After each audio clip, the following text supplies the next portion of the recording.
Bonjour, vous êtes sur la radio ici et maintenant, c'est Cyberculture ici et maintenant 95.2. Vous pouvez aussi nous retrouver sur www.ici et maintenant.com. Donc aujourd'hui, on va faire une petite rétrospective parce que c'est la dernière émission de l'année 2012. Bonjour, les chatteurs ne sont pas encore arrivés. Donc chat.rim952.fr sur notre chat internet. Et je vous dis à tout de suite. Et on a beaucoup d'invités aujourd'hui.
Bonjour à vous, bonjour aux chatteurs, ceux qui sont arrivés, vous êtes sur la radio ici et maintenant, c'est Cyberculture, comme chaque semaine, on se retrouve, c'est la journée de l'informatique.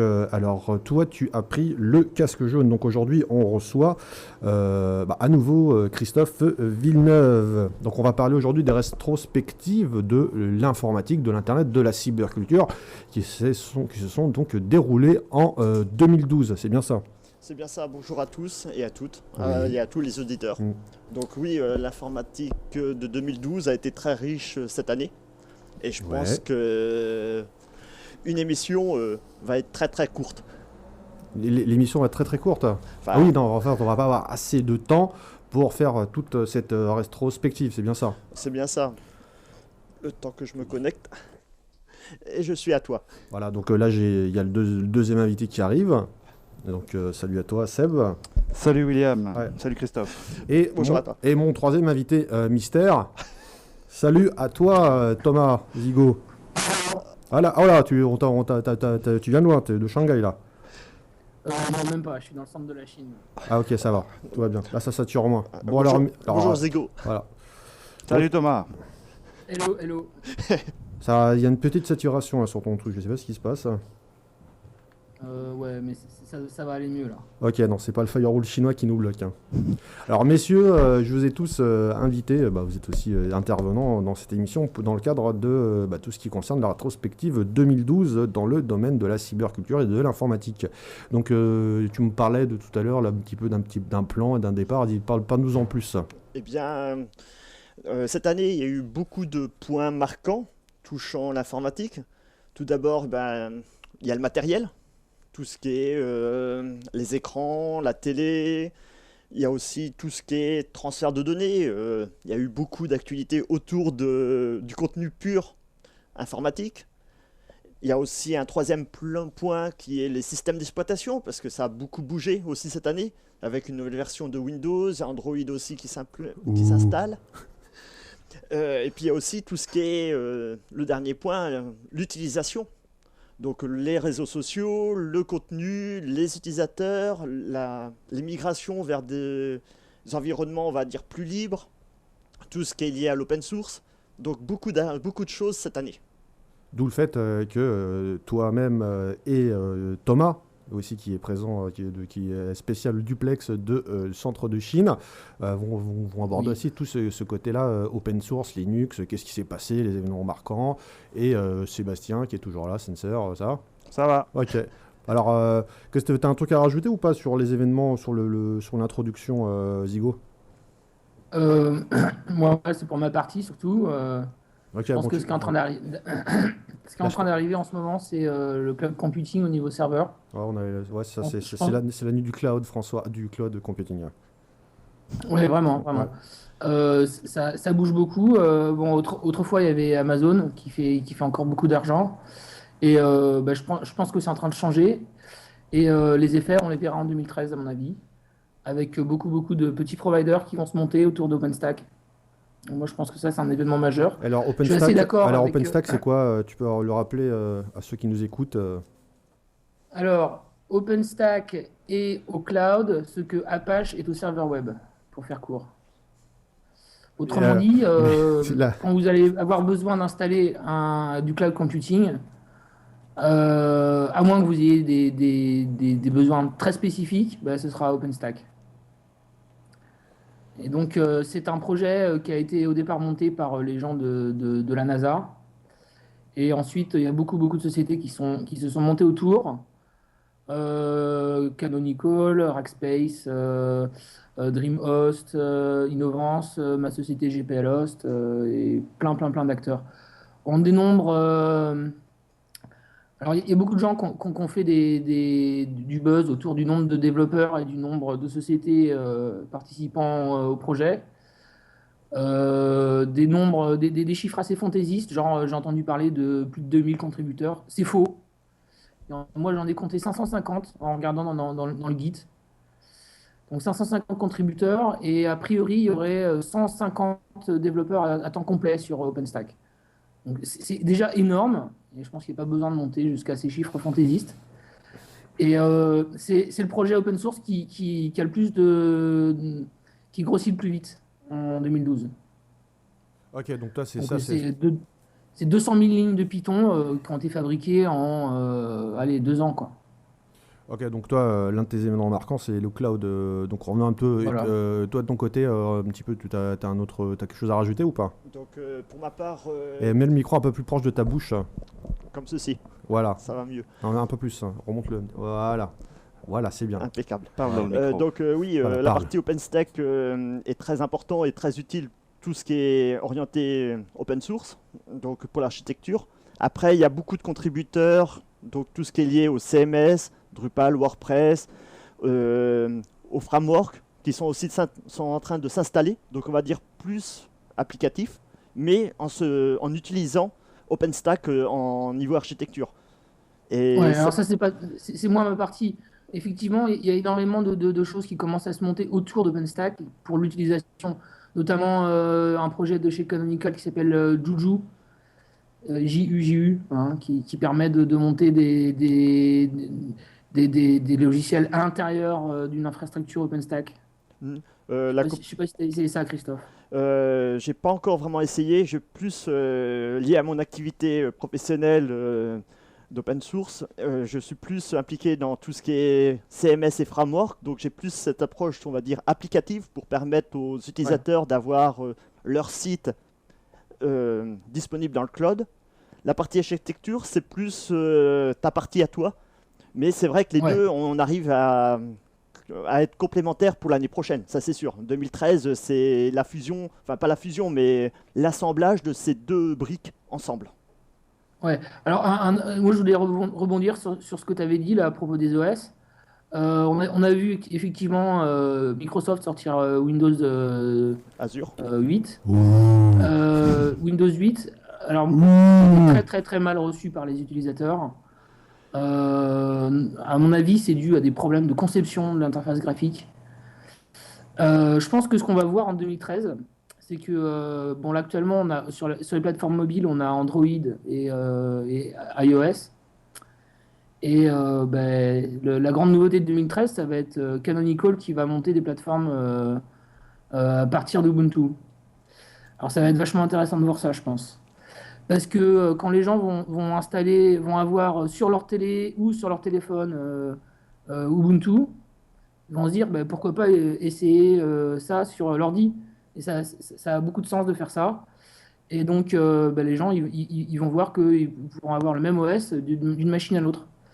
Alors là, je vois pas du tout quelle est la stratégie de Microsoft pour parer ce raz-de-marée, quoi. Alors, pour parer ce raz-de-marée, euh, tenez qu'ils sont en train de Ce préparer, tsunami open ils sont en train de source. préparer les TextDesk. Donc, on va dire à partir de Windows Azure, leur structure, on va dire destinée au cloud, ils sont en train de mettre en place et en train de déployer la possibilité de mettre des environnements Linux, donc aussi bien du Ubuntu, Debian que FreeBSD, sur directement une plateforme Azure. Et donc, Ouais, en je suis gros, ça d'accord va être- avec Azure, mais ça, moi, je parlais du fait que, enfin, je sais pas, ils sont largués au niveau des plateformes mobiles, des tablettes et des téléphones, quoi. Tu vois? pour l'instant, Et ils sortent. c'est à ça que je pensais. Ouais. Pour 2013, moi, je les vois très très mal là-dessus, quoi. Ben, eux, ils ont plus actuellement une vision de les développeurs utilisent, enfin, on leur propose des ordinateurs Windows. Donc, la majorité, ça m'arrive de temps en temps d'être en clientèle et avoir qu'un environnement Windows. Et actuellement, ils se positionnent sur cet environnement pour pouvoir offrir aux développeurs la possibilité de aussi bien développer en Windows que, que sur une machine libre, enfin sur un OS Linux. Mais Ouais. le après, je pense que ce sera pour 2014, pas pour 2013. On va dire, Ah, mais justement, ils vont rater un wagon. Parce que là, si Ubuntu se positionne sur les télés, ils vont être encore en retard, quoi, tu vois. oui, là, je suis d'accord, ils vont être un peu en retard. Là pour l'instant ils ont la philosophie orientée développeur, parce qu'ils misent une certaine utilisation, mais ils doivent sûrement avoir soit une réflexion ou une étude préalable pour le après. Mais c'est sûr que la télévision connectée à l'internet, au cloud, tout ce qui est mobile, les tablettes qu'on a pu voir cette année, qu'on fait des grands booms, c'est Android, c'est l'environnement, tout ce qui est des distributions Linux qui ont un temps d'avance. Ouais, alors à ce niveau-là, au niveau chiffres, ça y est, Nokia n'est plus le number one, d'accord? Donc maintenant, c'est plus Symbian OS qui est le number one sur tous les téléphones. Maintenant, c'est Android. Bah, Donc, clairement, c'était assez pourri d'ailleurs. 2012 aussi, on peut Symbian, dire hein. que c'est la fin de Nokia, quoi. C'était assez instable, juste comme ça, Oui. ici bien. J'ai un souvenir de bad trip. Pardon. Tu vois, donc pas ce qui se passe. Bah, là, vous parlez Linux, etc. Mais pour vous, 2012, c'est un bon cru pour l'année Linux ou pas? Pour moi, je verrais plus l'année. Enfin, Surtout sur l'intégration, parce que là, on sait très bien qu'il y a une fracture numérique aujourd'hui. Et qu'on peut toujours donc argumenter sur le bien fondé de la pénétration de Linux sur des PC de bureau, mais en attendant, ce mouvement-là, il n'est pas encore engagé vis-à-vis des postes de travail, globalement. Non, mais ça, c'est la blague qu'on fait à chaque fois. On dit que chaque année, c'est l'année de Linux sur le desktop. Mais en fait, moi, je pense que ça va pas arriver comme on le pensait. On a cru que Linux devait percer sur le desktop. Finalement, il a tout raflé niveau serveur, il a tout raflé sur le téléphone. Et je pense que c'est comme ça que ça va arriver, en fait. Ah. C'est ce que je disais tout à l'heure. Parce que les gens auront Linux sur leur téléphone, parce qu'ils l'auront sur leur télé, ils vont se dire, mais pourquoi pas l'avoir sur mon ordi aussi, quoi, sur mon laptop. Par exemple, quand on voit l'Ubuntu 12.10 qui ne plaît pas forcément à tous les Linuxiens, parce que ça fait penser forcément à Windows 8 ou à un Mac, ou plutôt à Windows 8. Et il y a beaucoup de c'est GNOME, c'est surtout la régression visuelle. Ouais. Et même avec Olivier de la hotline, c'est limite, il a failli m'envoyer le portable au visage. En disant, mais c'est quoi ça et tout. Donc, qu'est-ce que vous en pensez de ça, quoi, de cette interface facile, parce que quelque part ça fait une ouverture à ceux qui ne comprennent pas forcément Linux et les apt-get installent. Moi je déteste Unity, c'est clair. Pareil. Je trouve que c'est trop pas adapté. J'aime pas du tout non plus les interfaces 3D, notamment GNOME 3 qui zoome dans tous les sens. GNOME je le laisse tourner en mode classique, c'est-à-dire comme GNOME 2, quoi. The Hobbit. Et, non, mais c'est bon, à chaque fois qu'on passe d'une application à l'autre, d'une fenêtre à l'autre, il y a tout qui zoome et qui dézoome. Moi, je suis en train de travailler, quoi. Je suis pas en train de jouer, quoi. Donc, moi, j'ai envie que ça passe d'une application à l'autre direct, sans animation. Ouais, mais là, c'est parce Donc, que. je pense que je suis pas le seul à avoir eu ce problème-là, que ça me concentre, tout simplement. Mais Et en fait, parce que Linux. c'est le problème qu'on voit aussi chez Windows 8, je pense. Alors, on s'écoute. Sensor veut dire quelque chose. Vas-y, explique-toi. Parce qu'en fait, c'est l'approche de Linux grand public, en fait. Toi, tu es dessus. Enfin, moi, je t'ai connu il y a plus de 10 ans, tu étais déjà dessus. Donc, T'es gentil, 10 ans, ça fait au moins 20 ans. oui, mais il y a 10 ans, il était déjà sur Linux. Oui, À sur l'époque, Atari. avant, il était sur Atari. Mais il essayait de faire du Linux. Hein. Non, mais Ouais. ensuite, il a fait beaucoup de Linux. Il était constamment sous Linux sur son portable, son PC principal, etc. Ben, c'est intéressant. Ça te plaît Unity, toi, ou pas? Non, moi, pas du tout. Je trouve que c'est buggé, c'est un peu n'importe quoi. À la rigueur, je préfère GNOME sans les effets, moi aussi, parce qu'effectivement, au bureau, je travaille. Il hein. plante, il plante grave. Hein. C'est genre avec, exactement. en plus avec VirtualBox, tu tripes. Alors, avec un Linux hard sur le système et tu installes un VirtualBox et Ouais. le truc. Voilà. Il part en live. Voilà. Non, moi je verrais plus. Enfin, j'utilise actuellement c'est Ubuntu 12 quelque chose. Les versions Ubuntu 12, j'en suis très déçu par rapport à une version 11 qui était beaucoup plus adaptée à mes besoins professionnels. La version 12 est beaucoup plus orientée utilisateur, tactile, tout ce qui se rapproche d'un Windows 8. Mais je pense que dans très peu de temps, je vais repasser sur une version Debian ou FreeBSD. C'est simplement pour Non, faire parce que beau la ici, version- hein, c'est pour pas te faire engueuler. Qu'est-ce que c'est ça Pas du tout. Mais disons que Parce que Thomas Zigo, là, il est pas content. la version Non. Ubuntu entre la 11 et la 12, moi j'ai senti une grosse différence sur mon ordinateur. Et je trouve que l'envie de revenir à une version 11 qui est beaucoup mieux adaptée, moins de zoom, moins de contraintes graphiques, permet de retrouver Ah oui. directement les actions clavier. Et donc les lignes de commande. Ah non, mais moi c'est pire que ça. J'aime pas Ubuntu, j'installe pas Ubuntu, je mets qu'une Debian de base. Et Ah. d'ailleurs, je commence à avoir envie de foutre des baffes à Mark Shuttleworth parce qu'il a une attitude Pas de violence au pourrie. micro. Hein. Pas de violence Ouais, au micro. non, mais il a une attitude pourrie envers les gens qui font vraiment le boulot dans Debian. Alors, vous pouvez aller regarder sur markshuttleworth.com sa dernière entrée de blog. C'est qui parce que moi, ça, c'est qui ce alors, Mark mec là, Shuttleworth, Mm. c'est le fondateur de Canonical, ok? qui est Donc, il a eu plein d'argent, il est devenu millionnaire parce qu'il a revendu une société qui faisait des certificats SSL, il l'a revendu à VeriSign, et il était millionnaire, et il a monté Ubuntu. Lui, autrefois, c'était un développeur Debian, hein, d'accord?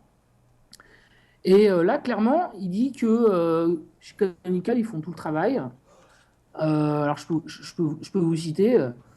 When someone prefers Unity, XFCE to Unity, they are still benefiting from the enormous effort by hundreds of people to make the core Ubuntu platform. qui veut dire Ce qui veut dire que si vous préférez XFCE à Unity, ben, vous avez de la chance. Chez Ubuntu, il y a des centaines de personnes qui travaillent sur XFCE. Alors, il est gentil, Mark Shuttleworth, mais ce qu'il vient de dire, c'est tout simplement faux, quoi. Les gens qui font le travail, c'est Yves-Alexis Pérez, par exemple, dans Debian, et c'est très très peu de gens, en fait. C'est 2-3 personnes peut-être qui travaillent sur XFCE, Alors j'ai le et chat. c'est vraiment pas fait dans Canonical. Alors chez Canonical. Zigo, j'ai le chat parce qu'il y a quand même une activité sur le chat sur chat.rim952.fr. En fait, il faut alors c'est de l'aide K. En fait, il faut s'y habituer à Unity. Le seul problème, c'est qu'on n'a pas toutes les applications installées à disposition. Donc ce qu'on disait tout à l'heure, c'est soit tu t'y connais, soit tu t'y connais pas.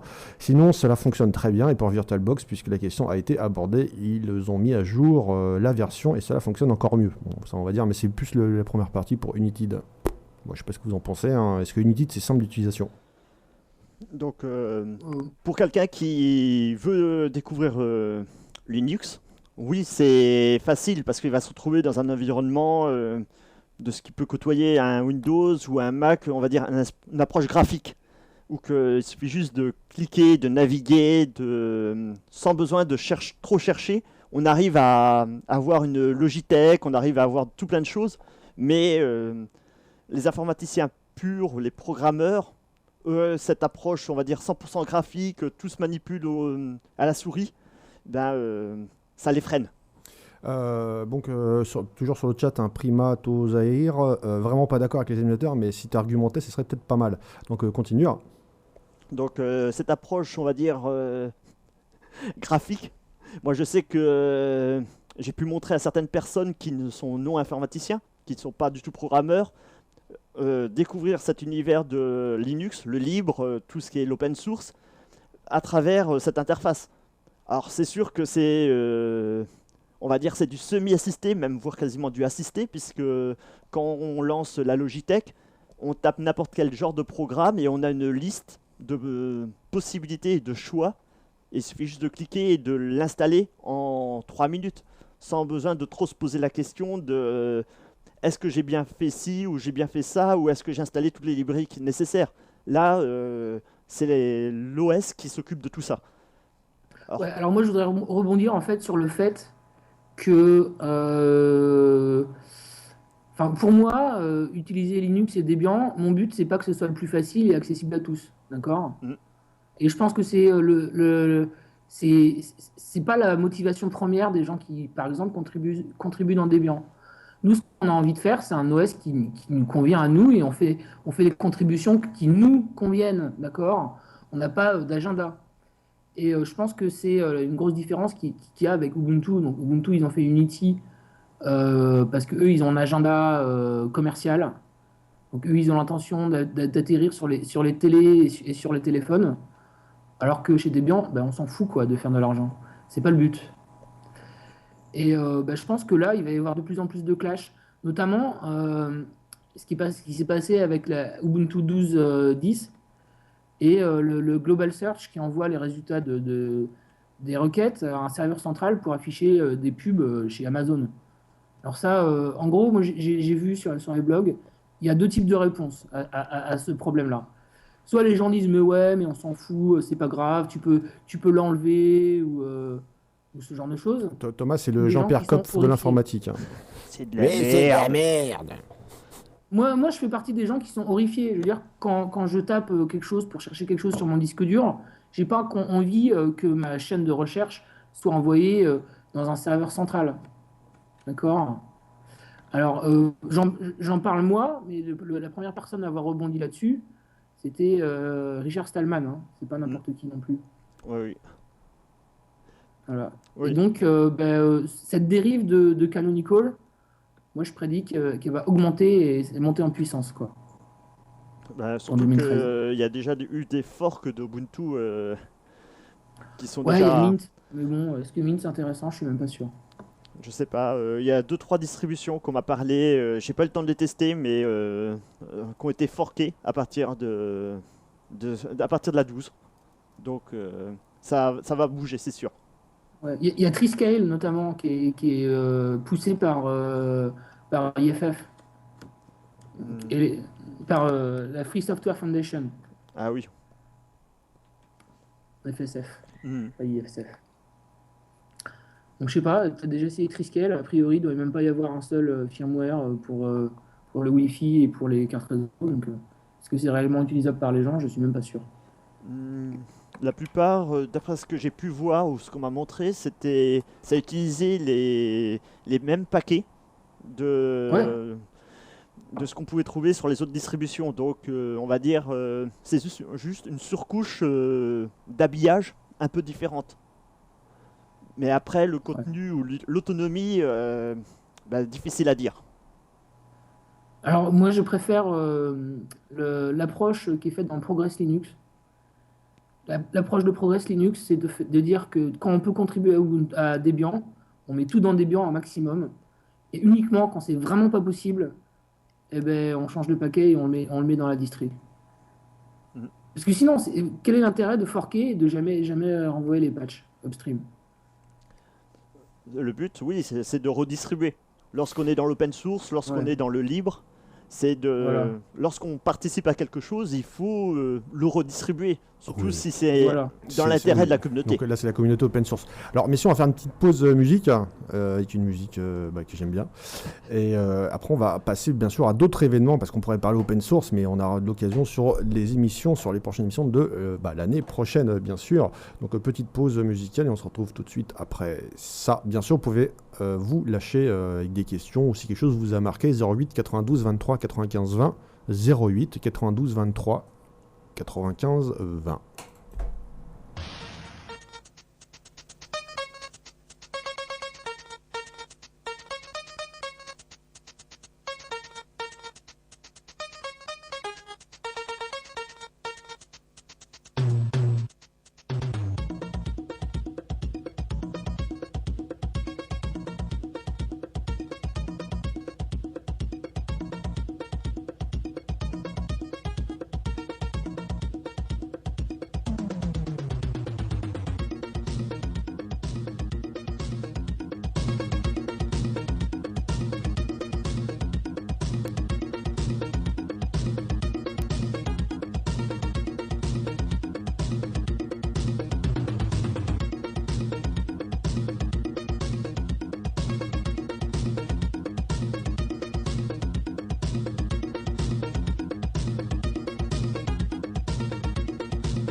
Vous êtes sur la radio ici et maintenant, c'est Cyberculture et on parle aussi de rétrospective dans le domaine de l'informatique, de la cyberculture. Cette année, on est avec donc Hello, Bonjour. salut, et un auditeur et on a perdu Sensor qui va pas tarder à revenir. Bonjour à toi Eric. Eric, je suis musicien de la je suis je joue au sac à cœur dans la rue. Oui. Et je voudrais bien qu'on passe sur YouTube. Je comprends pas. Je suis mélodicaman et je suis passé, j'ai presque 1000 vues et je voudrais bien passer mon instrument. Là, on est dans l'émission informatique, donc je te conseille de nous envoyer un mail à contact C'est 900. dommage parce que j'aurais voulu qu'on parle de mon sujet, parce que jamais personne ne parlait de moi. Et je suis un artiste modeste. Je veux bien croire, mais s'il te plaît, envoie un email à contact 952 @gmail.com et on regardera. D'accord. On regarde toujours de toute façon. Si vous voulez que la prochaine fois vous le passez même dans la semaine. Mon nom c'est Eric Guibert, les amis, sur YouTube. Envoyez un mail. Envoie un mail à contact. J'ai pas de mail, j'ai pas de. Tu envoies une lettre à ici et maintenant. Si tu peux envoyer une lettre, une enveloppe avec l'adresse sur ton YouTube. Oui, d'accord. L'adresse de ton YouTube, donc tu peux envoyer à ici et maintenant. Donc notre adresse, j'ai un trou de mémoire. Moi, je vous dis combien j'ai 870 environ pour l'instant. Donc c'est 8 rue Violet. Violet, oui, je sais. Voilà, donc tu envoies une lettre, même adressée à moi, à William, à l'intention de William, avec ton adresse YouTube. J'écouterai et je passerai pendant une micro-pause musicale ta musique, si bien sûr elle est dans l'état d'esprit de la radio, parce qu'on passe pas de la hardcore gabber, bien sûr. Mais c'était une blague. Donc j'attends de tes nouvelles. Oui, bien sûr. Merci à toi. Merci. Vous êtes sur la radio ici et maintenant, c'est les joies du direct et on parle des rétrospectives 2012 dans le domaine de l'informatique parce que c'est la dernière émission avant la fin de l'année. Alors messieurs, vous êtes toujours là ? Après la fin du monde. Après la fin du monde qui n'est pas arrivée, après le bug de l'an 2000 qui n'est pas arrivé, enfin presque. C'est ça, mais il y a aussi une grosse... Ah, j'ai oublié Zigo. Zigo, excuse-moi. Allô ? Non, mais je suis là, il n'y a pas de problème. Non, j'ai pas monté ta piste. Il y a aussi une grosse actualité complètement différente des systèmes d'exploitation ou c'est le contenu des données, entre autres lié à l'affaire Mega Upload, qui a beaucoup marqué. Mega Upload, on n'y est pas arrivé. Allez, parle-moi du Mega Upload. Oui, on peut parler de ça aussi. C'est bon, Oui, ça. parce que ça a beaucoup parlé le début d'année, ça reparle depuis quelques semaines, le sujet revient en force, et l'année prochaine, ça sera, je pense, un gros sujet aussi d'actualité. Donc, ouais, alors oui. on peut parler de la censure sur Internet en général, parce qu'il s'est passé beaucoup de choses en 2012. Ça tombe bien, toi t'es en Chine, alors tu vas nous en parler un peu de la censure Internet. Notamment, on peut parler de la fin d'Acta. Donc ça, je pense que c'est une victoire. Je commence par Acta un bon point. Alors, je voudrais passer un petit coucou à notre ami Mérou, Jérémy Zimmerman, qui a beaucoup œuvré pour que Acta ne passe pas en Europe. On ne rigole pas. Voilà, donc de la quadrature du net. Donc, je conseille à tous les gens intéressés d'aller voir le site La Quadrature du net. Il y a eu une bataille. Je crois qu'il y a même Appris.org a participé à ça pour éviter que ça parte en vrille. Et on a protégé nos droits numériques. Et on a fait beaucoup d'émissions d'ailleurs avec Thomas qui n'est plus là pour l'instant parce qu'il est en train de partir sur d'autres horizons, mais il reviendra peut-être. Et on s'est battu là-dessus. Il y a même des conférences à la cantine à Paris. C'est bien ça, oui. Il y a eu des événements autour de ces sujets importants pour 2012 pour marquer qu'on n'était pas d'accord. Ok. Donc la Mega Upload, qu'est-ce que vous en pensez Qu'est-ce que tu en penses toi? Écoute, alors déjà, d'où le FBI a le droit d'intervenir en Nouvelle-Zélande. Ok. Déjà, ça, c'est le premier Ok. point. Alors Sensor, qu'est-ce que tu en penses toi? Écoute, j'étais pas spécialement utilisateur, mais bon, c'est vrai qu'il y avait quand même énormément d'œuvres protégées qui circulaient sur ce réseau, qui étaient accessibles vraiment en 2 clics. C'était la fête. On peut dire ça comme ça, c'était la fête quand même. Donc je comprends qu'à un moment, quelqu'un, quelque part, ait voulu jeter ce truc-là, puisqu'il y a quand même beaucoup d'argent qui partait en fumée, si on parle vraiment en termes de sous. Donc ça ne m'étonne pas de voir ce genre de truc qui arrive. À mon avis, s'il y a des plateformes un peu trop accessibles, ça sera la même chose. On essaiera de leur mettre des bâtons dans les roues. Après, on va voir ce qu'ils nous proposent avec... Ou dans les pneus. oui, dans les pneus, voilà, à coup de tournevis. On verra ensuite ce qu'il va nous proposer là en janvier avec son nouveau site Méga. Donc moi j'ai pas trop suivi cette actualité-là, donc je sais pas trop toi Christophe si tu sais un petit peu ce qu'il va proposer. Alors, Dedans, non, je ne sais pas, mais moi, ce qui m'a marqué le plus, c'est que même que le contenu était, on va dire, plus ou moins, enfin, il y avait beaucoup de contenu non sous copyright. Ce contenu-là, enfin, c'est plutôt les offres qu'ils proposaient. Donc, Mega Upload était une société qui propose des offres cloud, des offres pas chères, et je pense qu'il y a eu une réaction auprès de nombreux acteurs de Amazon ou de Google, enfin tous ceux qui étaient dans cette, qui ont claqué des millions de dollars pour faire évoluer le cloud. Je pense qu'avec l'arrivée de Mega Upload, la société, avec des offres de contenu pas cher, eh bien c'était un acteur qui pouvait faire peur auprès des sociétés très importantes. Là, tu parles que c'est peut-être l'une des raisons qui a fait qu'il a été fermé. Ça peut être une des raisons de la fermeture. Ou c'est la jalousie de sa voiture pink. je pense que c'est plus ça. Alors, moi je suis pas d'accord avec Sébastien et Christophe. Il a rien dit. Quand vous allez regarder l'interview de Kim.com, il explique clairement qu'ils avaient mis en place un système où les détenteurs de copyright pouvaient aller se plaindre de tel ou tel contenu et qu'il y avait des gens embauchés à temps complet pour enlever ces contenus-là. Mega Upload, c'est pas un système pour faire du piratage, c'est un système d'échange de fichiers. Donc là, on est en train ils ont essayé de shutdown quelqu'un qui servait pour les tuyaux. Alors, à chaque fois, on nous fait le même coup. On nous fait dire on veut fermer les gens qui stockent l'information ou qui déplacent l'information. Et alors que c'est pas normal. Les gens, s'ils veulent faire quelque chose pour le copyright, il faut attaquer les gens qui font du piratage. Et effectivement, c'est toujours beaucoup plus dur. Donc, ils ne le font pas et ils attaquent les plateformes. De toute façon, ça ne sert à rien parce que si c'est plus Mega Upload, maintenant, il y en a une centaine qui apparaissent sur le marché. Donc ça ne sert à rien. Et je pense qu'en fait, c'est peut-être de la jalousie d'un service qui marchait. Et je pense que Kim.com, il commençait vraiment à avoir beaucoup d'argent et ça devenait indécent. Je pense que c'était ça le véritable problème. C'est qu'il commençait à faire de l'ombre à d'autres fournisseurs de contenu. Là, on a parlé d'Amazon, de Google ou ce genre de choses. Et je pense qu'il était là le problème.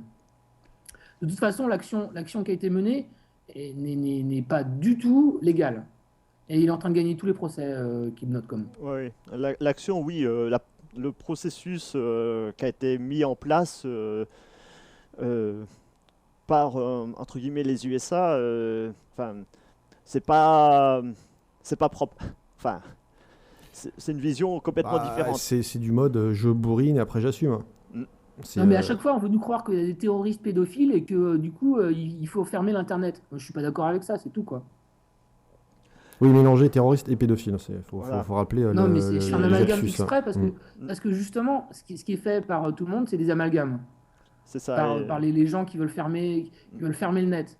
Alors je pense que niveau citoyen, là, il faut que les gens individuellement se battent pour leurs droits. Contrôler l'Internet. On est en danger, clairement. C'est contrôler. C'est une grosse tendance qu'il y a eu en 2012. Thomas, c'est contrôler l'Internet et transformer ça comme un Minitel, quoi. C'est ce qu'ils veulent, c'est tout centraliser. Voilà. Donc un pas vers le futur et 10 pas vers le passé.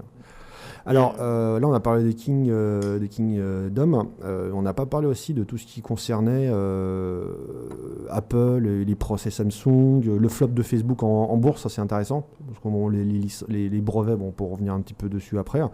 Mais c'est le flop de l'introduction de Facebook en bourse. Je sais pas, est-ce que ça vous voulait dire quelque chose ou on passe à autre chose? Est-ce que ça vous marque? Est-ce que vous pensez que c'est marquant? Disons que moi je m'en fous. Ok. Moi, j'aurais pas vu Facebook. Et toi, Sennzer, tu t'en fous hein? Non, pas particulièrement, mais bon, de toute façon, on essaie de monétiser tout ce qui existe sur Internet, de toute façon. Ton pote le micro. Hein. Pardon.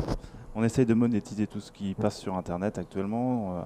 Je sais pas, moi, il y a une quinzaine d'années, il y avait encore de l'hébergement gratuit de trucs. Maintenant, il y a toujours soit une bannière de pub, soit un abonnement premium, soit un machin, soit un truc. Donc, comment dire, il n'y a plus vraiment de personnes qui fait du bénévolat maintenant sur Internet. Et moi, je verrais plus, tout ce qui est réseaux sociaux, entre autres Facebook. Réseaux sociaux, c'est du partage de contenu, c'est du partage entre personnes. Et je voyais pas trop l'intérêt de rentrer en bourse pour faire du business et du bénéfice sur des discussions entre particuliers. Parce que les réseaux sociaux, c'est de l'information, c'est de la transmission de savoir ou d'envie. Et lorsqu'on parle de partage de connaissances utilisateurs, de tout ce qui est réseaux sociaux personnels, professionnels ou personnels, je vois pas trop l'intérêt que ça rentre en bourse parce qu'il n'y a pas de valeur ajoutée. Et Facebook qui a voulu essayer de rentrer dans la partie business en se basant sur une... C'est un peu se basant sur la bulle qu'on a C'est connue ça. dans les années 2000 sur Internet avec les bannières de pub. D'ailleurs, il n'y a pas longtemps, il a viré donc Mark Zuckerberg, il a viré le mec là, qui s'occupait de faire tout ce qui était les jeux à la con là, qui nous prenait la tête à chaque fois. On vient de vous envoyer une cerise. Est-ce que vous voulez participer au jeu? Donc cette société a été invitée à quitter, on va dire, la plateforme. Donc, ils ont perdu le contrat officiel. Et par la suite, aujourd'hui, on a les fameux posts actualités payants, et c'est l'avenir. Donc c'est sur les smartphones. Donc on met tout sur les smartphones. Il y a de la pub bien sûr sur les navigateurs Firefox, etc. qu'on peut bloquer avec AdBlock. Mais sur les portables, on l'a dans le baba. Et c'est pas, et comme vous dites, et comme tu dis, ça n'a pas de valeur. Ça n'a pas de valeur réelle et ajoutée. Si demain, la pub ne fonctionne plus, Facebook n'a plus de valeur. C'est juste une valeur pour nous en tant que... faudrait créer un abo pour se connecter sur Facebook. Et là, quelque part, effectivement, Facebook aurait une valeur. Donc un abonnement genre à la Free à 2 € par mois, par exemple. Mais il y a eu, pas longtemps, il y a Amstramgram qui voulait passer... de chez Facebook, acheté par 1 milliard. J'étais sûr c'est 1 milliard, ça? Ouais, c'est Instagram. Ouais, Instagram. Qui voulait que les images mises sur leur plateforme deviennent des images commerciales. Donc, C'était à base la photo de ton chien avec le filtre, tac, ils voulaient se faire un e-stock photo à 1 € la photo. c'est ça. Donc, On perdait tous nos droits, c'est-à-dire qu'on photographiait ses amis, ses potes dans un jardin, voilà, c'était n'importe quoi. Alors là, ce débat en disant attention, Facebook est vil, je veux dire, on le sait tous depuis le début, quoi. Donc il n'y a même pas besoin de le discuter, on le sait. Donc si vous mettez des trucs sur Facebook, c'est votre faute, c'est tout, quoi. Devil Inside. Alors ok, on a parlé de Facebook, on va rebondir sur autre chose, c'est bien sûr la téléphonie avec l'entrée de Free en début d'année 2012 qui a cassé le marché donc de la téléphonie, donc 4e opérateur donc, qui est arrivé sur le marché et qui a tout brisé avec son offre à 15 € par mois en illimité. Oui. Donc après, il y a eu des dommages collatéraux, des dommages directs avec SFR, Bouygues Télécom et ces fameux licenciements. Qu'est-ce que vous en pensez? donc l'arrivée du 4e opérateur a montré que les anciens faisaient beaucoup de bénéfices pour peut-être pas grand-chose au niveau offre. L'arrivée de Free a peut-être cassé le marché, a endommagé, a remis en cause cette offre pour le particulier. Donc c'est une très bonne chose pour le court terme, mais dans le moyen et long terme, peut-être que c'est pas l'approche pure économie rentable sur cette politique.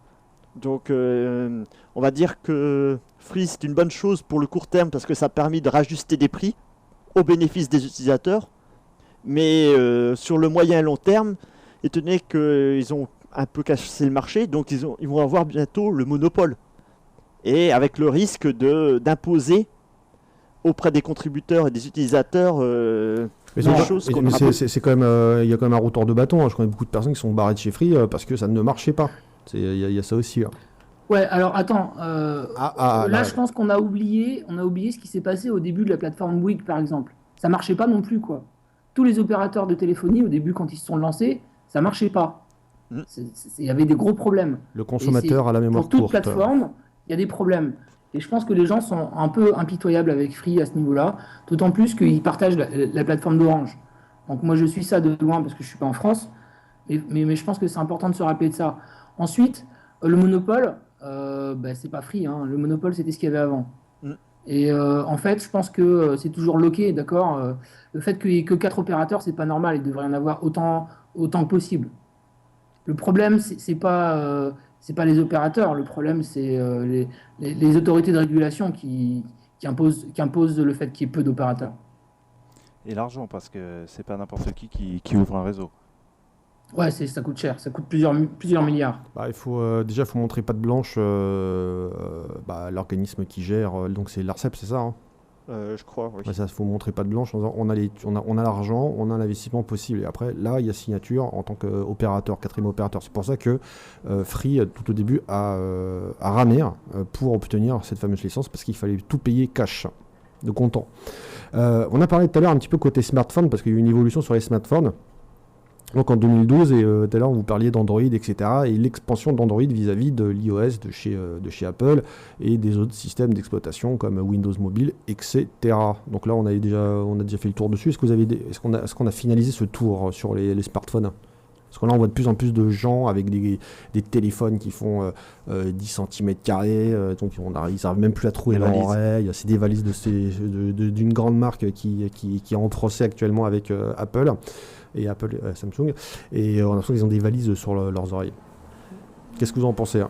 Donc le système d'exploitation, actuellement c'est Android. Donc Android a réussi à Le petit robot.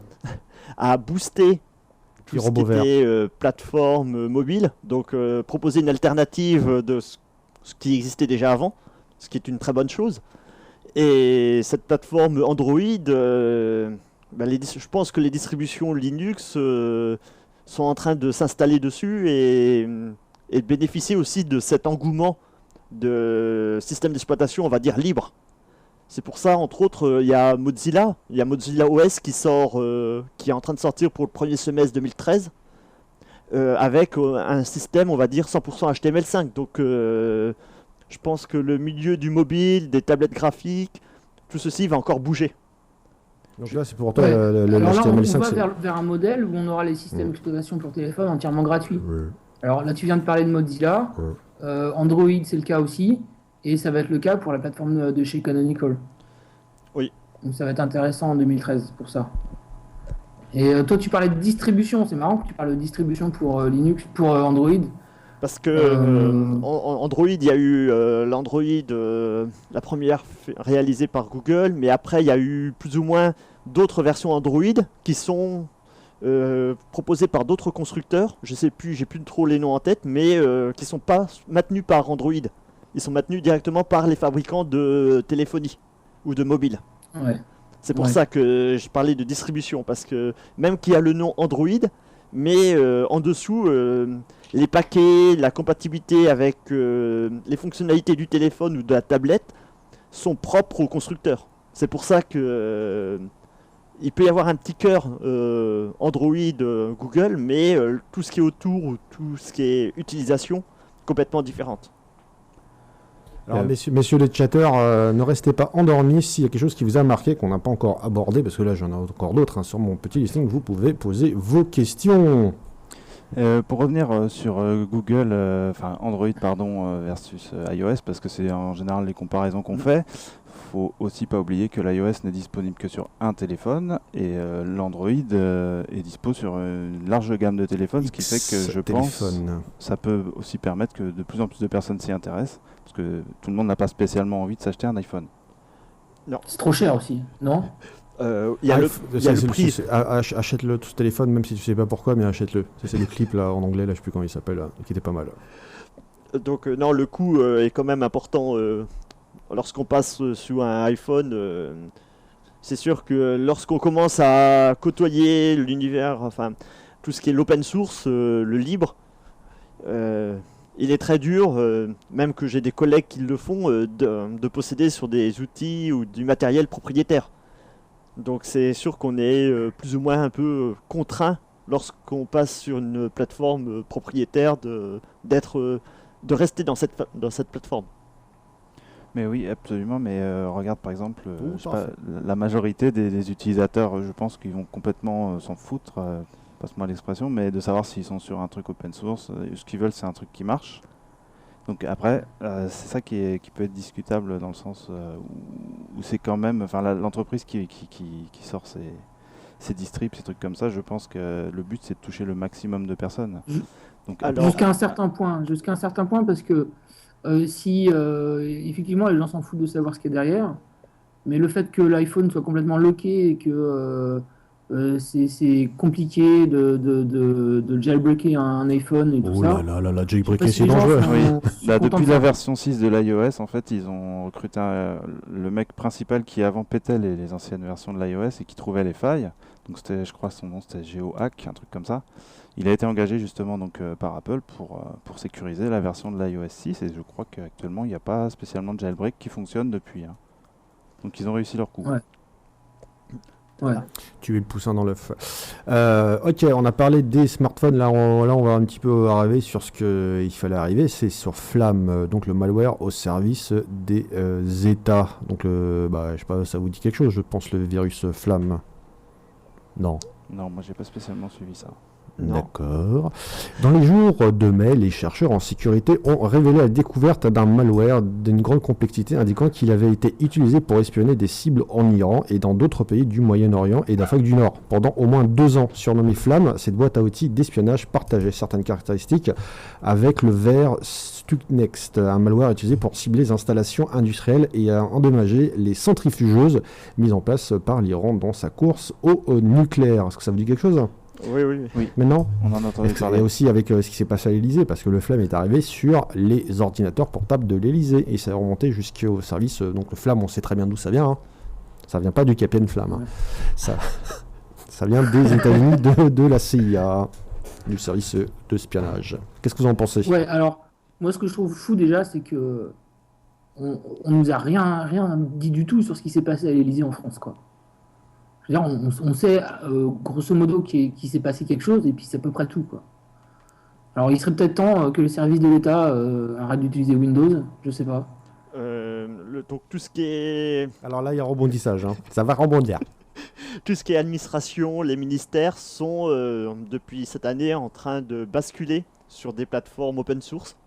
Donc moi je sais que la compagnie, il y a eu plusieurs sociétés comme Alterway, Capgemini qui ont décroché le marché pour maintenir et gérer l'ensemble de leur structure et l'infrastructure en niveau utilisation de tout ce qui est lié à l'open source, aussi bien logiciel, applicatif que système d'exploitation.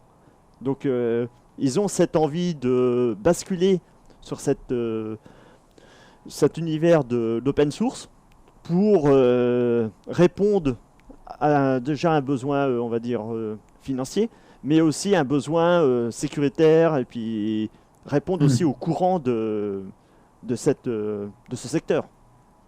Donc après l'apparition de Flamme, il en existe d'autres parce que Flamme a été le plus marquant. Je vois une flamme dans tes yeux, là, tu vas me sortir quelque chose. Hein. Flamme, c'est celui qui a été, on va dire, un peu plus médiatique, mais il existe d'autres systèmes de surveillance. Tous les États, c'est pas dit officiellement, mais il y a beaucoup d'outils qui espionnent tout le monde. Donc maintenant qu'on est dans le numérique, c'est beaucoup plus facile que d'aller... Il y a 20 ans, il fallait aller envoyer des gens chercher dans les poubelles pour faire de l'espionnage. Maintenant, on n'a plus besoin ça de... s'appelle du social, c'est du social engineering. C'est Kevin Mitnick qui était connu pour ce genre de choses, à faire les poubelles pour récupérer les logins et mots de passe. Non, le social engineering, c'est pas plutôt quand t'appelles des gens et que Oui, t'as il y a leur ça aussi. soutirer Non, des ouais, mais informations ça, il existe en aussi, te hein. faisant passer pour Voilà. X ou Y Non, ou mais Z. c'est quoi le fait de fouiller dans les poubelles pour trouver les informations? C'est un peu pareil, c'est du hacking, c'est une forme d'hacking Oui, tout à analogique. fait, ouais, c'est de la récupération d'informations. Et après, si ouais. on arrive à centraliser assez d'infos, on peut retracer certains aspects de la vie des gens. Maintenant, on a, avec l'informatique, le net, ce sont d'autres moyens d'espionnage, on va dire, directement à distance, sans besoin de se déplacer, et on va dire qu'ils peuvent être un peu plus anonymes. Enfin, on peut se cacher derrière. C'est aussi le réveil de Bastani aussi, c'est par rapport à cet anonymat, à la sécurisation, ce qu'on parlait de virus, etc. C'est aussi le réveil des banques en sécurisant de mieux en mieux nos transactions bancaires.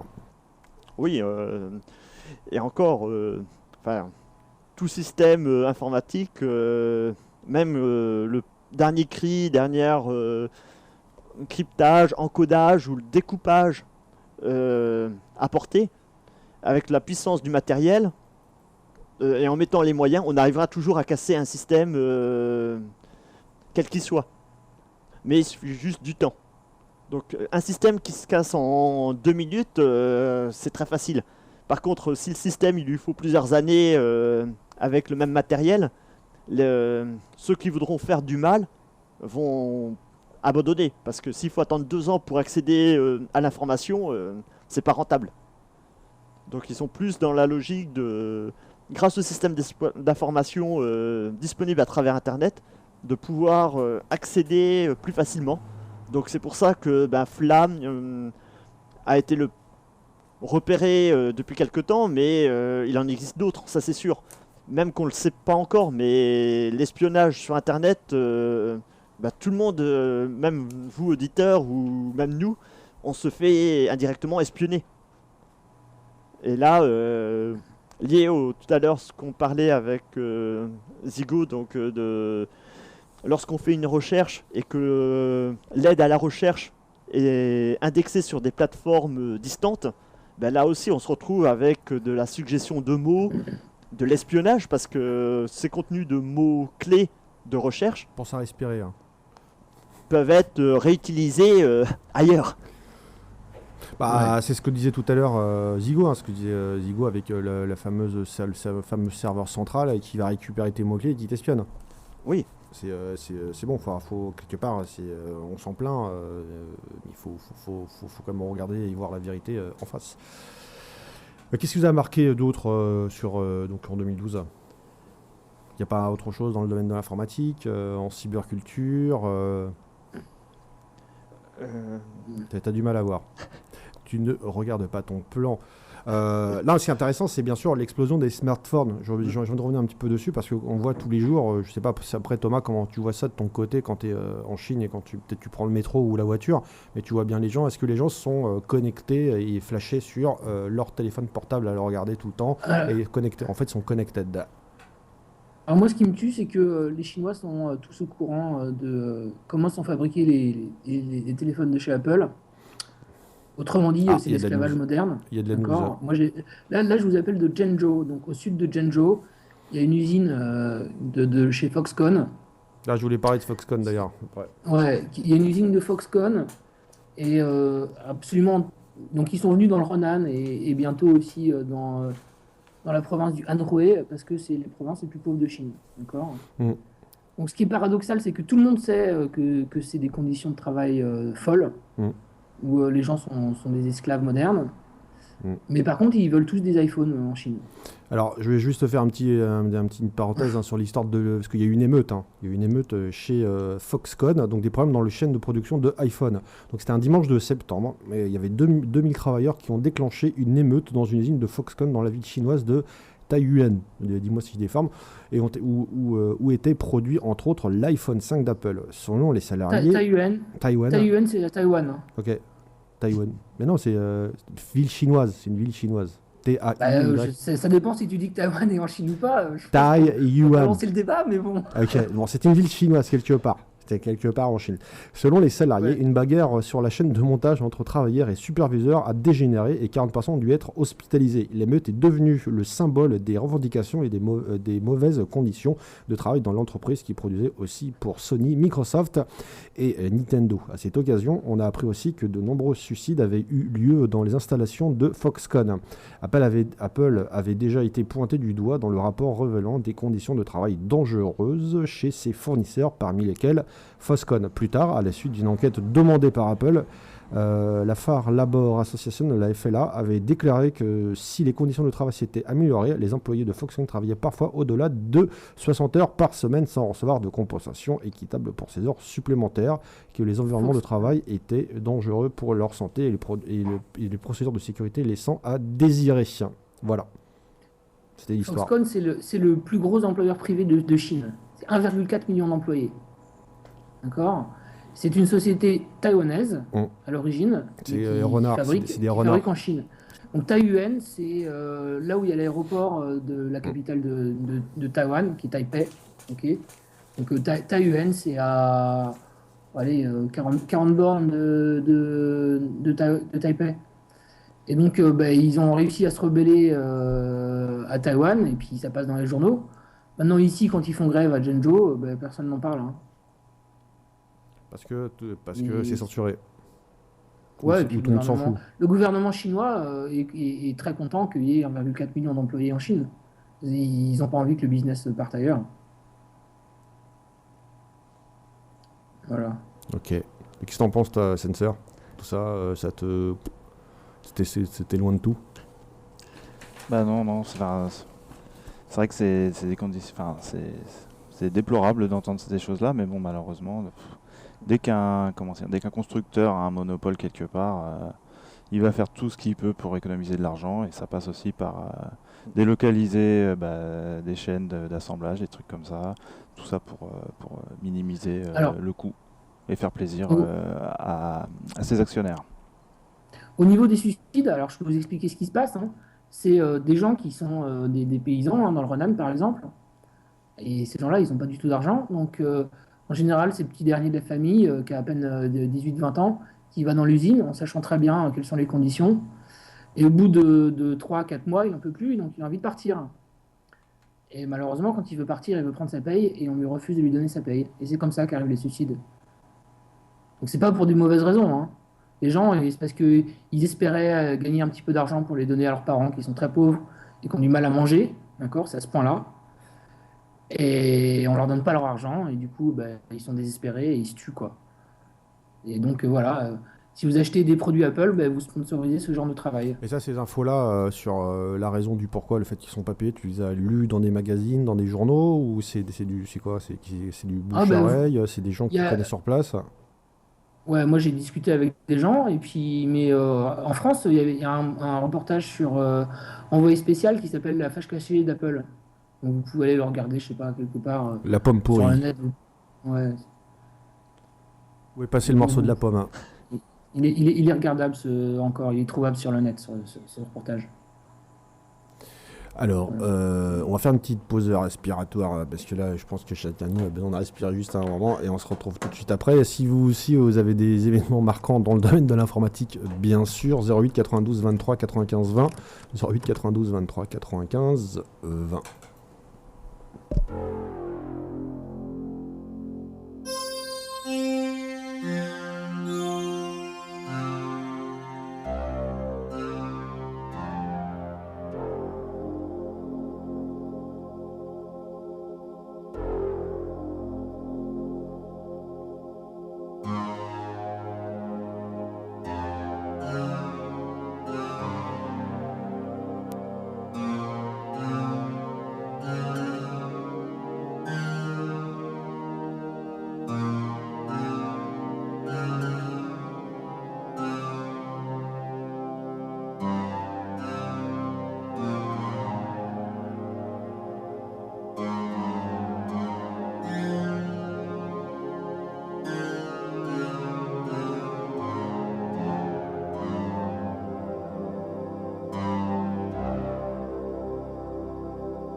Vous êtes sur la radio ici maintenant, 95.2. Vous pouvez aussi nous retrouver sur www.ici et maintenant.com. Donc c'est Cyberculture. Rebonjour. Oula, pas que je parle trop fort. Bonjour aux chatteurs sur chat.rim952.fr. Donc c'est notre chat accessible de 14h à 18h. Et on parle bien sûr des rétrospectives dans le domaine de la cyberculture, de l'informatique en 2012.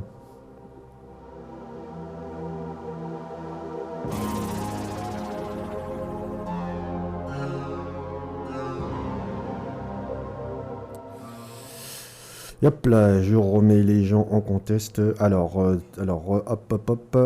c'était Cyberculture, on parle de la rétrospective, et si vous prenez l'émission en cours, on continue. Messieurs, le micro C'est jaune. une musique d'Iso Monster que tu nous as mis. Iso Monster, non, c'est Audio Monster, mais c'est pas, non, c'est Jean-Michel Jarre. C'est Jean-Michel Jarre, c'est Third Rendez-vous, je sais pas quoi, troisième rendez-vous. J'ai pas trop compris. Vous êtes présents là ? Oui, On est là. On est toujours là. Ah, ok, on est toujours là. On est sur la place. Donc tout à l'heure, tu me disais que tu avais un autre point qui t'avait marqué, c'était la télé connectée. C'est bien ça, oui. What's that, the télé connected? Disons que c'est en préparation depuis quelques années et là, cette année, on a commencé à voir, on va dire, une utilisation différente de la télévision. Et je pense que l'année prochaine... Et tu l'as branché, en fait, tu l'as connecté. Alors oui, il y a des postes de télévision qui permettent de se connecter à Internet, mais avant de se connecter à Internet, là, depuis quelques mois, et on m'a déjà fait la remarque en me disant, est-ce que tu as déjà vu le dernier jeu où qu'on peut jouer par téléphone ou par le biais de QR code avec l'appareil photo, avec le smartphone, les jeux interactifs à distance. Donc cette tendance commence à rentrer dans les émissions. Donc là, on va dire que c'est plus une vision utilisateur. Et les utilisateurs n'ont pas encore, ne comprennent pas toujours ce que c'est ces indicateurs de Twitter qui apparaissent à l'écran, des QR codes qu'il faut jouer interactivement au lieu d'appeler des 3615 ou des 3605 appels surtaxés pour jouer à une émission de télé. Et je pense que l'année prochaine, avec cette télévision qu'on peut maintenant relier sur l'internet. Sachant que d'après ce que j'ai entendu, elle fait peur aux majors, la télé connectée, parce qu'ils comme d'habitude, ils ont un peu du mal toujours à se positionner sur les nouvelles technologies et sur le numérique et sur la gestion des droits d'auteur. Oui, parce que moi j'ai plus donc je connais un peu la technologie d'interactivité qui a été mise en place. Donc derrière il y a du PHP, il y a différents langages open source. Ah, te revoilà. Mais c'est sûr que c'est quelque chose que là c'est un côté qu'on émet vers d'autres utilisateurs, mais l'utilisateur, personne n'en a le contrôle et on ne sait pas du tout. Donc les majors peuvent avoir peur parce que c'est quelque chose qu'ils n'auront plus la maîtrise. Alors je sais pas pour déjà, les autres. Moi je peux vous apporter une info que vous n'avez sans doute pas eue. C'est que moi en Chine là, chez mon beau-père, il y a des télés déjà connectées, d'accord? Donc je peux aller sur la plateforme Sohu, donc c'est S-O-H-U, hein, et je peux regarder des trucs en streaming. Et tu peux skyper aussi. Et tu peux skyper à partir de la télé, ou tu as une forme de Skype à partir de la télé. Non, moi il n'y a pas ça, mais il y a la plateforme Sohu qui est déjà sur la télé qu'on a acheté, quoi. Donc c'est un YouTube. On regarde pas trop, ça ne m'intéresse pas, mais bon, ça peut. C'est un YouTube. Ça existe déjà, ouais. Ouais, c'est un YouTube contrôlé par le gouvernement chinois, évidemment. Donc oui. Non, c'est une plateforme commerciale. Hein. Sohu, c'est comme si je vous disais. C'est de la VOD. Il n'y a pas trop d'équivalent en France. C'est de la VOD. Sohu, c'est un site web qui est vachement connu en Chine, où les gens peuvent regarder des films en direct, en live. C'est de la VOD. On peut payer un petit. Ouais, c'est ça, c'est la VOD, ouais. Ok, alors là j'ai une question des chatteurs, je vais essayer de la reformuler par rapport au thème de l'émission. Donc c'est une personne en fait qui se pose des questions et qui va bientôt s'acheter un PC, blablabla. Mais quels sont les 10 logiciels aujourd'hui, attention, c'est pour votre 3, que ce soit sur Linux ou sur Windows, vous avez le droit de répondre sur les deux plateformes. Quels sont les 10 logiciels essentiels à installer en 2012 sur son ordinateur? En commençant par le système d'exploitation.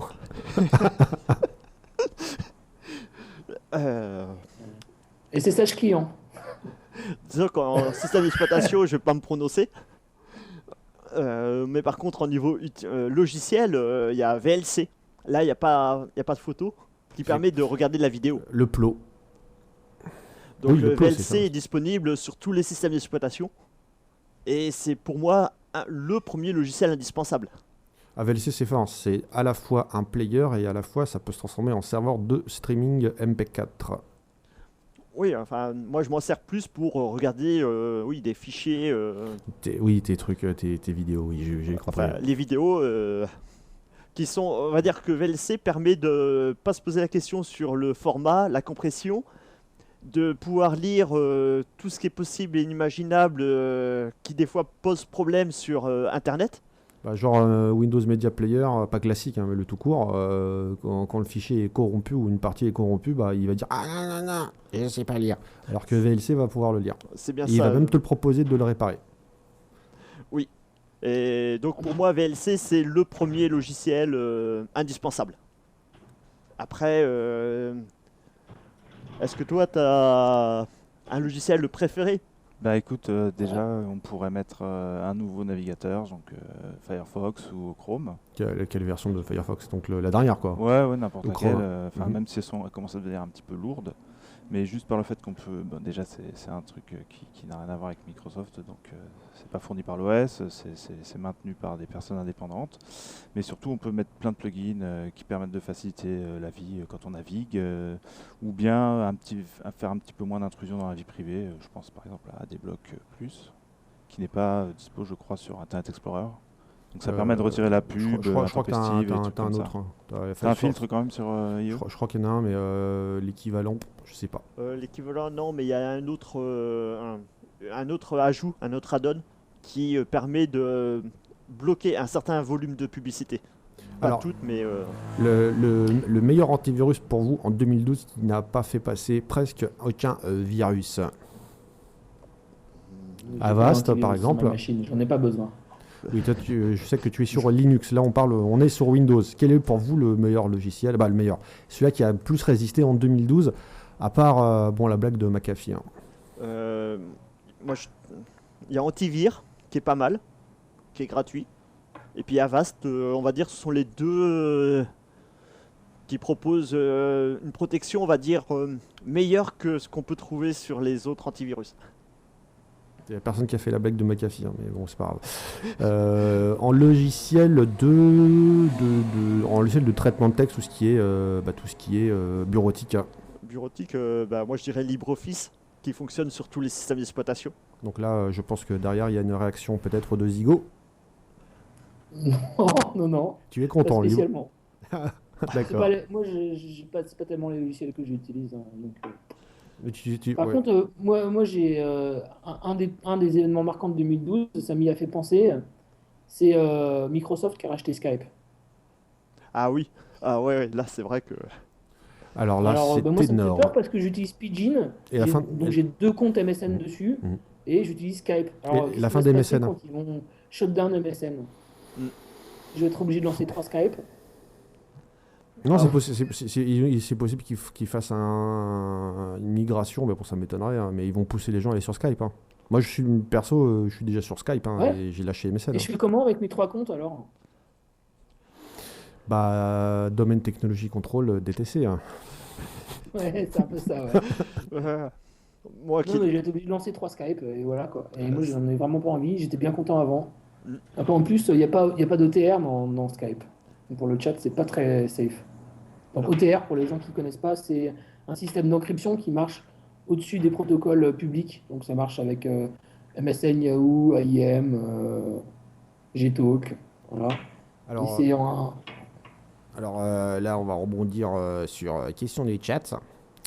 Logiciel de messagerie 2012, le celui qui vous a marqué le meilleur. Est-ce que vous aimez Windows Live Mail ou Outlook ou Thunderbird? Moi, ça sera Thunderbird. Pareil, Pourquoi? Ouais. Pourquoi? c'est que- moins lourd. Thunderbird, De manière générale. Parce que c'est le cousin du Fox. oui, ça a été... c'est maintenu et soutenu par Mozilla, donc... Il n'y avait pas une histoire d'ailleurs qui voulait pas abandonner la prod de Thunderbird? Il n'y avait pas une légende Alors, urbaine? moi j'étais présent lors de cette annonce. de Mozilla. Donc ils veulent pas, non, ils abandonnent pas le projet Thunderbird. Ils l'ouvrent un peu plus, mais au lieu de sortir des releases toutes les 6 semaines pendant un temps, C'est vrai que c'était chiant. c'était très gênant pour les utilisateurs parce que toutes les 6 semaines, il fallait mettre à jour sa messagerie. Ils sont passés plus sur un cycle, on va dire, de tous les 1 an, ce qui est beaucoup plus long, mais qui, sauf bien sûr exception où il y a un patch de sécurité qui est disponible, donc là ils vont mettre à jour. Mais ils vont plus confier le développement, l'ajout de fonctionnalités et d'add-ons à la communauté. Mais bien sûr, ce sont eux qui vont toujours maintenir le projet. Moi, j'étais vachement déçu par Thunderbird en fait, parce que j'étais obligé de désactiver le système d'indexation de Thunderbird, parce que ma boîte elle fait plusieurs gigas, ma inbox, et quand je le mets en route, bah, il prend toute la RAM, et il prend tout le CPU pendant une demi-heure, et au bout d'un moment, il crache quoi. C'est la Alors, moi, ça Thunderbird à me tue. retardement. Moi, ça me tue de voir qu'un client mail peut prendre plusieurs gigas de RAM. Oui. Et donc, Je sais pas, qu'est-ce que je- tu utilises à la place? Bah non, j'utilise Thunderbird parce que j'ai rien trouvé de mieux. D'accord. Bah, il a juste désactivé le bug, il était juste, ça a blessé le bug de l'indexeur. Pour indexer Voilà. ses mails, voilà. Quoi d'autre? Donc là, on a parlé donc, de logiciels email, on a parlé de quoi est-ce qu'on a parlé d'autre? Le player vidéo, parce que c'est le player vidéo qu'on utilise. DAO, DAO. c'est ça? Bon, après, est-ce qu'aujourd'hui un utilisateur fait de la DAO? Là, on peut parler juste du principe d'utilisation de Bah, base d'un PC. Hein. Le logiciel de dessin permet de retoucher des photos. Oui, voilà. Mais le logiciel de dessin qui vous a marqué, Bah, GIMP, pourquoi? bah, il propose. Attention, il y a Zigo, il va nous trouver un truc. Hein. Attention, GIMP, j'aime pas trop parce qu'il peut pas indexer les images. Ah non, là au contraire, j'ai trouvé que la version 2.8, elle évolue vraiment dans le bon sens. Oui, Alors qu'avant, c'était vraiment très très très loin de Photoshop. Là, la version 2.8, il y a vraiment un gros progrès, quoi. il y a eu beaucoup de T'es d'accord progrès. avec moi, Christophe? Ah oui, moi je suis d'accord avec toi. Il y a beaucoup d'ajouts, d'add-ons, de possibilités d'utiliser ce logiciel, aussi bien pour quelqu'un qui est novice qui veut retoucher une image, que des professionnels. Avec la gestion de calque, amélioration enfin, de toute la structure et de l'outil. Et pour finir, avant la petite pause musicale, le temps qu'on réfléchisse à la suite de l'émission, le moteur que le moteur de recherche ou l'annuaire de recherche que vous allez le plus utiliser hein, Euh, et qui est dominant. donc bon, Je ne suis pas en train de vous conditionner. Hein. non, on Qui sait commence que par un G qui finit par un E, c'est ça? on sait que tu veux qu'on dise Ça, Google, mais ça dépend si tu mets le .fr ou le .com. D'accord. disons que le moteur de recherche est différent suivant les pays. C'est sûr que Google est très présent en France. Moi, j'aurais plus tendance d'utiliser un Yahoo ou un Google. Mais Yahoo, oui, j'en suis assez content de Yahoo. Même Moi, j'ai été que... assez impressionné par DuckDuckGo, je sais pas si vous connaissez. Ah, De non. quoi? Dog. Duck comme un canard, Oui. go.com. Ah, on m'en a C'est parlé. pertinent comme Ouais, recherche. On m'en a parlé, mais je ne l'ai jamais essayé, donc je ne sais pas. Non, si ça marche bien. Parce que le problème, c'est qu'à chaque fois, on dit ouais, il faut arrêter d'utiliser Google parce que privacy, machin. C'est parce que Je suis d'accord avec ça, mais il faut quand même que les résultats soient pertinents. et je Et sais pas. malheureusement, c'est dur de trouver des moteurs de recherche qui marchent bien, quoi. Alors Et là, DuckDuckGo, il marche assez bien. J'ai mis sur le chat qui est chaud pour nous parler de altavista.com et ça me fait penser que il y a une rumeur, une légende urbaine, mais c'est quand même écrit que Lycos va revenir en 2013. Ça a été annoncé en 2012. Bah on est en 2012 encore. Hein. Oui, C'est juste la reste, je t'explique. oui. Attends, c'est la Non, c'est comme la rétrospective. fin du monde, ça. Tu peux y croire si t'as Oui. envie. Bah, la fin du monde, elle s'est passée. C'est Hein. passé, oui. Lycos, Voilà, c'est pareil. Lycos, pareil. Lycos a été racheté par je ne sais plus quelle C'est entreprise. une société indienne, je sais plus du nom, mais c'est une société indienne. Oui, et dans le rachat, c'était l'annonce de remettre Lycos au devant de la scène, Qualcomm était numéro un dans les années 99, 2000, enfin, lors du grand boom. Donc, pourquoi pas revoir l'ICOS moi, ça me choque pas. Je sais pas pour vous, mais... Pas du tout, hein. Moi, ça me choque Ouais. pas du tout de Ouais. revoir Ouais. le Labrador, hein. Moi, ce que j'aimerais bien, c'est trouver un outil comme YACI, donc c'est Yet Another Cyberspace. C'est un moteur de recherche en peer-to-peer. Ça fonctionne, mais pas assez bien, je trouve. Donc, et s'il pouvait y avoir une solution comme ça qui émerge dans les années qui viennent, ça serait vraiment super, parce que comme ça, on ne serait pas dépendant d'une seule société. Alors, messieurs, j'ai donc un auditeur qui appelle, il a une question partage fichier. Allô, allô? Oui, Oui, oui, Tu es à l'antenne? excusez-moi, j'ai une voix un petit peu enrouée. C'est pas grave, hein, on l'a tous un peu. C'est Maxime à l'appareil. Salut Max. J'ai déjà parlé de ce problème à la hotline, mais j'ai l'impression que ça pouvait s'insérer à votre problématique actuelle. Voilà. Je voulais savoir quel était le meilleur logiciel d'exploitation et le meilleur logiciel, enfin, le meilleur, comment dirais-je, endroit où on peut stocker les données qui permettent de partager des informations, qu'elles soient audio, vidéo ou textuelles ou informatives, Ou binaire. avec les autres.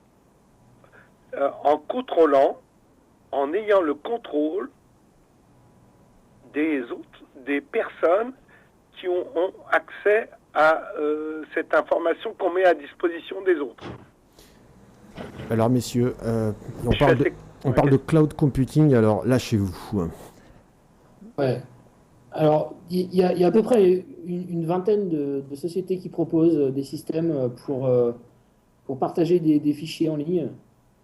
Mais gratuit, hein. On peut citer Skyhawk, on peut Mm. citer SkyDrive. Dropbox, d'accord? N'utilisez pas Dropbox parce que pour plein de raisons, n'utilisez pas Dropbox. Il existe aussi une solution qui est sympa qui s'appelle Own Cloud, ok, comme son propre cloud à soi. Donc OWN, donc qu'on peut installer chez tous les hébergeurs qui supportent le PHP. Ok. Et en C'est gros, vachement sympa. ça gère les permissions ou pas sur les accès des fichiers? Parce que c'était la question, hein, de Donc, Maxime. Ouais. Alors en fait, donc si vous avez un espace d'hébergement, par exemple chez Free, si vous avez des pages gratuites, vous pouvez installer ça, je pense. Et il y a moyen de générer des URL uniques, donc une adresse web de 3 km avec un code à la fin de l'adresse. Donc après, il suffit d'envoyer cette adresse-là par, je sais pas, par mail ou par SMS ou ce que vous voulez. Et après, les gens peuvent télécharger le fichier. Donc j'ai trouvé ça pas mal du tout. Est-ce que ça répond à ta question? Presque, mais c'est très gentil d'avoir pris en considération ma demande, mais le problème, si vous voulez, c'est que moi, ce que je souhaitais avoir, c'est un contrôle d'accès. C'est-à-dire que si on a une adresse de 3 km et que le mec se met sur... enfin, le mec, la personne qui est destinataire de ce fichier. dossier ou de ce fichier, elle fait CTRL-C, CTRL-V sur l'adresse ou sur les 3 km, évidemment qu'il peut la transmettre à quelqu'un d'autre qui, en accédant par le navigateur, va pouvoir réaccéder aux informations qu'on met en ligne. Parce que la question que je posais, c'est est-ce qu'on peut avoir contrôle sur les informations qu'on met soi-même en ligne sur un dossier cloud? On peut avoir un cloud privé, on peut avoir différentes informations, mais là, on va dire que moi, je dirais il faut mieux passer par directement un site web ou OWN Cloud permet de... Mais c'est Non, mais là, en c'est fait, pas possible. À partir du moment où vous donnez l'adresse à quelqu'un ou un login mot de passe, il peut la transmettre à quelqu'un d'autre. bah, après, il faut voir après les Et accès. même de toute façon, si cette personne récupère le fichier, après, qu'est-ce qui lui empêche de le donner à quelqu'un d'autre sans même le donner via l'adresse que vous lui avez transmise. Aujourd'hui, de grand public, en grand public, parce que ça c'est une question intéressante, sur des accès grand public, si vous avez un login et mot de passe, hormis avoir un petit peu comme les banques qui vous disent allez sur la case B7 et donnez-nous le chiffre complémentaire après le login et mot de passe, hormis avoir ce genre de système aléatoire, pour vraiment sécuriser, ce qu'il faudrait, c'est des clés RSA portables où il y a un espèce de login qui change toutes les 5 minutes de manière aléatoire et c'est les banques qui utilisent ça aujourd'hui, mais c'est de manière industrielle. Et aujourd'hui, je pense pas que ce soit encore disponible. Hormis pour les banques. Hein. Si vous... Attends, moi je voudrais que la personne qui appelle réponde à ma question quand même. Si vous donnez le fichier à quelqu'un d'autre, qu'est-ce qui empêche cette personne de redonner le fichier à une troisième personne? Non, oui, Hein, mais rien j'entends du tout. bien. Mais à ce moment-là, ce sera sous sa propre responsabilité. Quand, par exemple, on a un fichier vidéo, c'est intéressant quand on met à disposition ça sur un Internet, puisqu'il faut l'appeler comme ça, de savoir qui a accédé au fichier qu'on met à disposition. Est-ce que c'est possible sur un fichier cloud ou est-ce que la seule possibilité, c'est de se créer son propre hébergeur et puis de se mettre sur son propre ordinateur? C'est ça la question. Donc moi je verrais plus... moi j'ai eu ce cas-là il n'y a pas longtemps avec Noël. J'ai un de mes fournisseurs qui m'a envoyé Le Père Noël. un lien avec une image de bonne année et je l'ai trouvé sympa, donc je l'ai diffusé auprès de mes collègues. Donc je l'ai envoyé à 50 personnes. Et derrière cette URL, il y avait une clé cryptée qui permettait d'identifier la personne de la source. Donc je sais que de l'autre côté, eux, ils ont leur propre site qui a permis d'identifier voilà, que telle personne a consulté l'image, la carte de vœux de Noël, du Père Noël qui était représentée. Qui a permis d'identifier la personne. Mais par contre, c'est sûr que moi j'ai modifié leurs statistiques parce que j'ai eu 50 personnes derrière qui l'ont cliqué avec mon code. Et eux, certaines, l'ont diffusé à d'autres personnes. Donc c'est sûr que ça fait rebond. C'est ça qui se passe. Et indirectement, ben voilà, je dois être sûrement dans leurs statistiques avec le premier ou dans les 10 premiers à avoir consulté cette image de fin d'année. Et c'est sûr que ils en ont pas du tout le contrôle et ils peuvent pas savoir que j'ai diffusé l'image. Le seul moyen de l'identifier, c'est l'adresse de l'ordinateur, l'IP. Et encore, c'est même pas contrôlable parce que maintenant on a des téléphones, on a des smartphones, on a des tablettes graphiques, on a des ordinateurs portables et bureautiques. Après, ce sera le login et le mot de passe. Après, si votre login et mot de passe, il le diffuse, c'est assez risqué et péril, hein, Oui. l'utilisateur. Mais Est-ce qu'il y a des moyens de choisir un matériel, un logiciel d'exploitation et des contrôles qui permettent de partager avec les autres en contrôlant ceux qui y viennent? Oui. Est-ce que c'est possible ou est-ce que c'est impossible dans l'état actuel des connaissances? Oui, Si par vous IP. l'encryptez avec la clé PGP de la personne, par exemple, personne d'autre pourra l'ouvrir. Il y a des C'est solutions. juste une question, moi, Oui, c'est possible aujourd'hui. Oui, c'est possible. parce que là, il y aurait beaucoup de clients. Hein. Parce que les gens qui ont envie de partager avec les autres, en toute sécurité, sans se mettre sur Facebook, en train de ramasser 10 baffes à chaque fois qu'on essaie de rendre un service, il y a beaucoup de gens qui sont preneurs. Sachant que sur Facebook, moi j'ai vu qu'il y avait une scène qui s'amusait à crypter leurs messages. Donc en face, on a beau regarder, si on n'a pas la clé de décryptage, on voit n'importe quoi qui apparaît sur les publications. C'est rigolo ça. Ça m'a fait bien marrer. Hein. Non, c'est une question de fond. S'il y a des jeux logiciels libres qui arriveraient à résoudre ce problème, ce serait génial. Et sachant qu'aussi, il y a des limitations. C'est-à-dire que les États veulent pas qu'on dépasse, je sais plus, c'était combien, 2048, le cryptage. Non, ça c'était pour le SSL, ça n'existe plus ça. Ok. C'est quoi maintenant? C'est rien? Il n'y a rien, il n'y a plus de restrictions. D'accord. C'était aux États-Unis et puis ça n'existe plus. Ouais, parce qu'on peut tout craquer Non, mais maintenant. sinon vous pouvez aller regarder GNU PG. D'accord? Donc la personne à qui vous voulez envoyer votre fichier vous envoie sa clé publique d'encryption. Vous encryptez le fichier et vous lui envoyez et ça va être la seule personne capable de décrypter le fichier.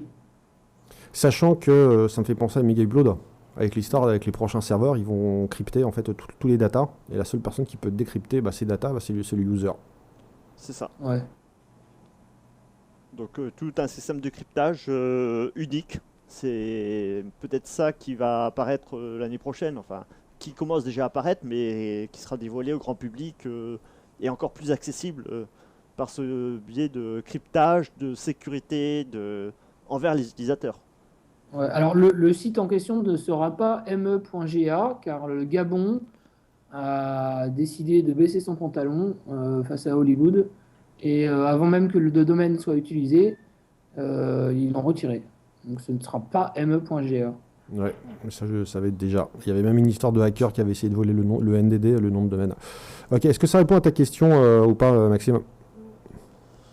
En partie, je remercie, mais je veux dire, c'était une question de fond que je posais. Je pense que c'est une question qui va se poser à beaucoup de gens de plus en plus. D'essayer de partager avec les autres et puis tout en ne cryptant. pas prêter le flanc pour autant. Oui, mais protégez vos données, soyez prudents, faites attention où vous postez. Parfois, on s'en rend pas compte, mais on peut poster ces photos dans des endroits pas trop bienvenus. Merci beaucoup. Merci à toi. Merci. Vous êtes sur la radio ici maintenant. Ah, et tu me coupes la parole en plus. Vous êtes sur la radio ici. Vous êtes sur la radio ici maintenant, 95.2, c'est Cyberculture. Il reste quelques minutes. Donc, on va faire un tour de table. Donc, déjà, on va commencer par Seb, Sensor. Qu'est-ce que tu as pensé de tout ça là?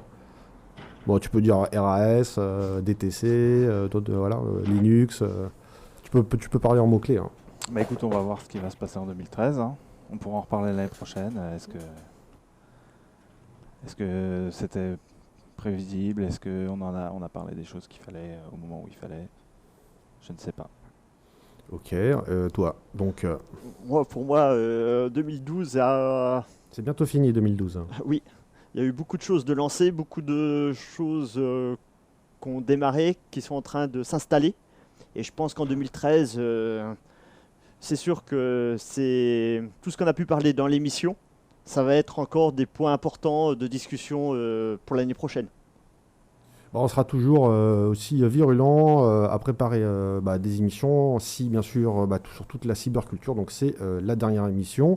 Aujourd'hui, on se retrouve bientôt à tous les chatteurs. Là, bientôt d'ici quelques minutes. Oui, il y a t'as encore un Zico, mot. t'as pas Oui, fait, Zico. Ah, vas-y, à toi. Vas-y. Non, parle. mais c'est parce que je suis loin, c'est pour ça. Ouais, non, mais putain, c'est souvent quand les gens sont loin qu'on les oublie. Parce que je te vois pas, t'as pas mis la webcam. Bon, vas-y, je te laisse parler. Comme je l'ai oublié à Shanghai. Ah bah voilà. Et ça coûte 1 euro une webcam, là, t'as juste à descendre au supermarché. C'est vrai. Ouais. C'est vrai. Vas-y, lâche-toi. Non, mais moi c'est ma partie. Hein. Donc moi, ce que j'attends, c'est le cloud, de savoir si OpenStack va réellement percer et savoir s'il va y avoir beaucoup d'hébergeurs qui vont adopter OpenStack. Moi, c'est ça que je vais regarder. Et donc Ubuntu sur la télé et le téléphone. C'est ça que j'attends pour 2013. Donc ça sent le clic-clic. C'est bien ça. Ouais. Ok, messieurs, là j'ai l'outline qui est chaud pour commencer d'ici quelques minutes, même voire au-delà d'une minute. Merci d'être venus, messieurs. Merci à toi, Thomas, qui est de loin. Donc aussi, bonne année à tout le monde. Bonne année à tous. Oui. Merci. Et on se retrouve très bientôt sur la radio ici maintenant 95.2 et bien sûr vous pouvez retrouver les émissions de l'ensemble de la radio sur www.ici et maintenant .com et ciao.